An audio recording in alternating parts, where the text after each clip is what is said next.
break your wheat straws out, won't you roll me another one? Can tell by the look in your one good eye, you keep confusing me with someone with a trace of sadness in your face. You keep your distance just in case. Wanna give a little kindness back to you.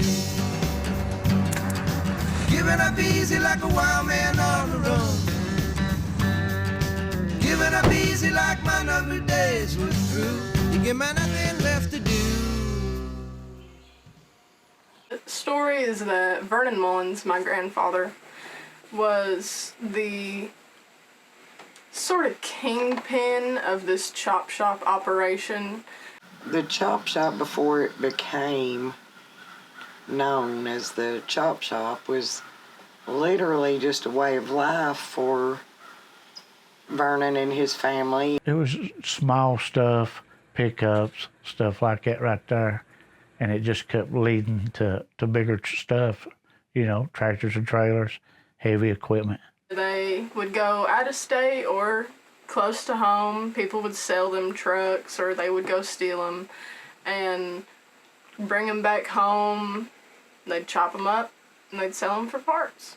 And so that kind of turned into, went from pickups, smaller stuff, front end loaders and stuff like that, to like big like cat equipment, bulldozers, you know, big equipment, and that they were stealing and chopping up and making $5 million off of. You know, a lot of trucks come out of Delaware, Pennsylvania, Maryland, and some come close, you know, from around here, and some was given to us. Some people would give you a truck, you know, for insurance jobs and stuff. People knew that it was going on, but, you know, most people mind their own business, you know, didn't get involved in it, didn't want involved in nothing, and they just come and go, you know, and mind their own business back in. And sometimes, you know, you might have to pay a little money here and there to keep people's mouths shut. Dad was a big part of it, but Vernon is the one that like everybody knows. Vernon had kind of this reputation for himself of, you know, that's what he was he loved doing crimes and he loved stealing and, you know, I mean, he never hurt anybody. He wasn't a violent guy, but he did love to do what he did. I don't recall him ever being accused of hurting anybody. He was just good at what he did, you know. But first time I dealt with him, I didn't know. You know, a lot of times in the police department, we didn't get the SWAT team to go after him up at Mac Roberts because we had dealt with him before. But when you're you know, not dealt with somebody, then you got to be more careful.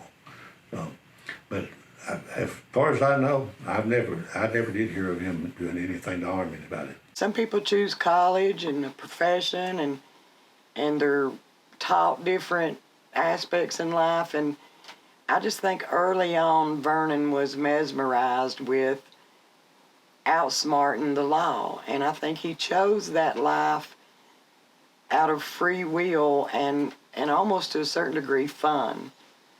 And just how much can I do to outsmart the law? Well, you know, when you're raised in that kind of life, it really don't, you know, it's just a way of life every day. You know, the same as getting up, going to work right now. It's the way it was when I was growing up. We just get up, go to work, do 2, 3, 4 trucks to chop. You would just get up and go to work every day. You know, I have been pulled over, and the law asks you where you going, and we say we're going here to pick up a trailer, going here to pick up. Actually, I got pulled over one time with a guy, and I told him we was going to Abington, Virginia, to pick up a wreck, and he said, "Well, your lights are out on your trailer. You need to get them fixed and let us go." You know, I can remember one time when me and Vernon was working on a piece of equipment, and the law pulled up looking for Vernon, and they was actually talking to Vernon, saying they was looking for Vernon, but they didn't know it was him. And Vernon had said, "Well, he's going to get some parts, but I'll tell him y'all was here." You know, when you go out and you spot trucks out here as we used to, But, you know, there was no cell phones back then and stuff like that like they are now. And, you know, and it comes down to the day or the time is ready. And you just get real excited, or, you know, you adrenaline rush when you're getting ready to go and walk into a place and drive out every truck they got. After all of this, years later, I asked him that. I talked to him, particularly about the efforts I put into him, trying to help him be a legitimate businessman. And I asked him, this after he's out of prison, and he was sick. And I said, why could you never give up your life of crime? He said, because I loved it. I loved the thrill. I mean, you know, some trucks come from, like I said, Delaware, Maryland, and when you are in a stolen vehicle and you're getting ready to drive it 12 hours back, you better know what you're doing. And, you know, you got to be ready to get pulled over by the law, or you're going to stop, or what are you going to do? They would take orders for transmissions, rear ends. Charlie would go spot the trucks. Vernon would get a crew of drivers and they'd go north. And that business expanded tremendously. I heard people talk about, that's the biggest chop shop in the United States. You know, I don't know if that's true or not, but that was the way it was talked about back then. Money, you know, his motive was that's how he made a living, and he was good at it. You know, I've heard stories. I don't know who told me this story, but it might have been Harold Boland. That he was in jail somewhere in Georgia, and he got turned loose, and he goes over to the truck stop, steals a tractor trailer, and drives it home. That's how he got home. So, and I'd say that sounded more like his MO, you know, that he would do something like that. When we got busted, I was 20, and it was in October 1987. So when we go up there to search the search warrant, Vernon Mullins is up there cutting a truck up, a coal truck. He had cut the rear tandems off with the torch, was cutting off the tandem. He runs off into the woods. So we can't catch up with him because he knows those hills like the back of his hand. So we ended up searching his property, but we started finding all these radiators, parts to trucks. He had like more than 10 radiators sitting there with the price on them. And at that time, see, the coal business was very much in full swing in Glacier County. So there was a lot of coal hauling with tandem trucks, the big, 10-wheelers, what they call 10-wheeler. And that was a good place for them to go and buy parts. If they had a radiator, instead of paying $5,000 for one, they could go up and pay $500. You know, we didn't know all this was going on, but what we found out was all over that hillside was vehicles that were stolen. We started running checks on the VIN numbers and stuff like that, and found out that about everything up there was stolen. It was pretty nerve-wracking. A lot was going on at the time. You know, a lot was going on in our family. It was like a 2-week trial. We was traveling back and forth to Pikeville every day, and a lot of testifying going on because we all took it to trial. We didn't plead guilty. So, you know, I did testify. Yes, everybody testified. There was 7 of us. I'm gonna say I was like 13 or 12 or something. And that's when Mom had kind of decided that I was old enough to know, why my father was in prison, and why I never really knew my grandfather. And I remember she showed me a bunch of I remember one day she took me up to Dad's room and she brought out this big suitcase full of just newspapers, just all sorts of newspaper clippings, and it was all about the chop shop. Like, it was all just, everything that you see on Dad's desk, all the newspaper clippings, the pictures, the inmate card, and everything, all that stuff, it was all in there. And that's when she kind of broke it down to me. But I mean, at the time, I didn't really know what that meant, But yeah, that's kind of how I found out about it. And I mean, when I figured out about it, I thought that it was cool. Me personally, I thought it was pretty cool to have that sort of lore, you know what I mean, with my family. Like we're not just, you know, your run-of-the-mill family.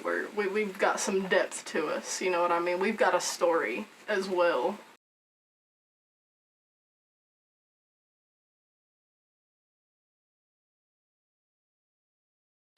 And I don't know if you've ever heard of the FBI agent that got convicted of murder, Mark Putnam.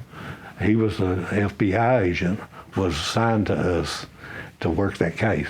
And what they usually did, the FBI at that time, they would open a case and sort of put our case with theirs and take it to federal court and stuff like that. So we ended up just opening up a big can of worms. At the time, there was a lot of buzz going around from like our side of the street that there was an FBI agent in here from Connecticut, and that he was a northerner, and a lot of buzz about him on both sides.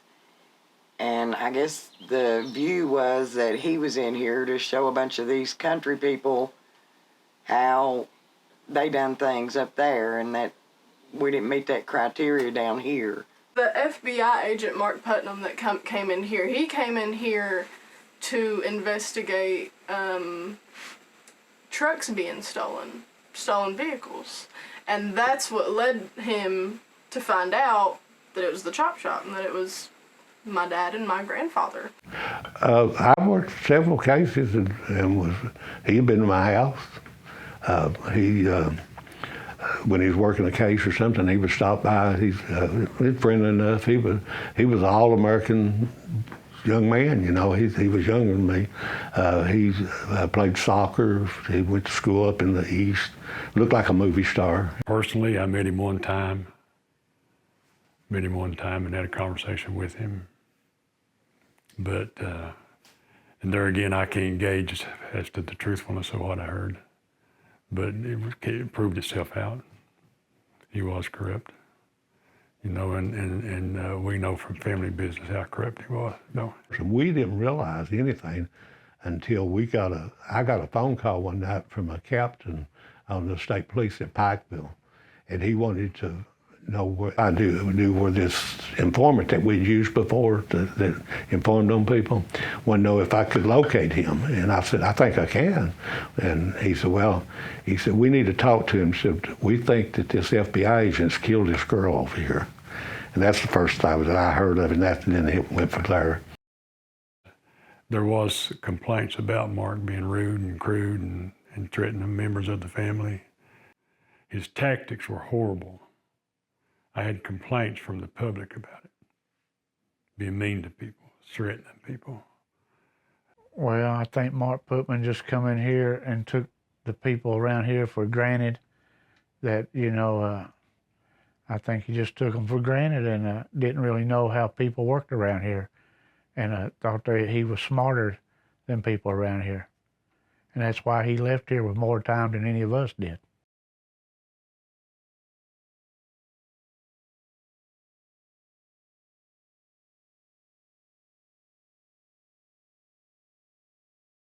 I have no problem with no law right now, you know. I've been a good citizen since I've come out of jail back then. I've worked every day, you know, and it's been good, no problems. I regret a lot there, you know what I mean, because it is something that has reflected on my life up to this day right here, you know, and it'll follow you the rest of your life. We all fall and make mistakes in life, and you just got to pick yourself back up. I think I have a pretty good relationship with my dad. Sitting in his little chair, in his little recliner, chowing down, watching Gunsmoke, Bonanza, Andy Griffith, or something like that. Car auctions. He likes car auctions. Well, just live good, keep on trucking, have a good life. I got a good wife, good kids. And not look back in the rearview mirror and just keep moving forward and thank the Lord every day. If I send you down some money, would you try to see me in the next town down the line? freezing cold in this phone booth, loose change dropping. I can't be talking to you all that long, all that long. Must be bad connections somewhere in the land. I could hardly hear you say no. Freeway whining like a siren, gonna drown out every word I'm trying to say. And she said, lonely last chance rider, try to see the other side just one time. Lonely last chance rider, better turn around back to me while you got time.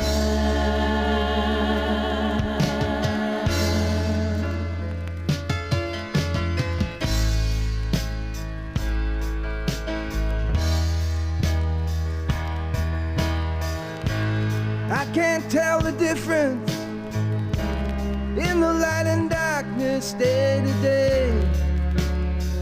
It stays the same. It's just one thing after another, and if I had my choice,